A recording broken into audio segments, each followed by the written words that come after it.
দেখেন দেখেন কি সুন্দর একটা জায়গা দেখেন।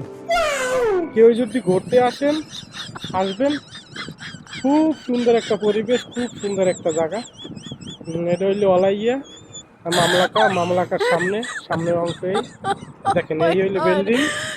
এই বিল্ডিং এর কাছে এই দেখেন, খুব সুন্দর একটা জায়গা ঘোরার মতন। এই জায়গায় বসে গাল গপ্প মারা যাইব, তারপরে এই বাদাম টাদাম খোঁড়া যাইব, কোনো সমস্যা নাই। এই তো আসরের পরে সন্ধ্যার পরে এই জায়গায় লোক বসে যাইব, যারা ঘোরাঘুরি করতে আসবো এই জায়গায় বাদাম টাদাম খুঁটবো, চকলেট মকলেট চাবাইবো। এই দেখেন কি সুন্দর একটা জায়গা। তারপর ওই সাইডে ঝর্ণা আছে, ওই ঝর্ণায় পানি পড়তে আছে, কোনো টেনশন নাই। এই জায়গায় ঘুরতে কি একটা খুব সুন্দর একটা জায়গা দেখেন, কি সুন্দর হাওয়া বইতেছে, খুব সুন্দর ঠান্ডা বাতাস দেখেন, খুব সুন্দর। আমার কাছে খুব ভালো লাগতে আছে। আমি মাঝে মাঝে এই জায়গায় ঘুরতে আসি, এই জায়গায় এসে বই একটু গাল গপ্প মারি।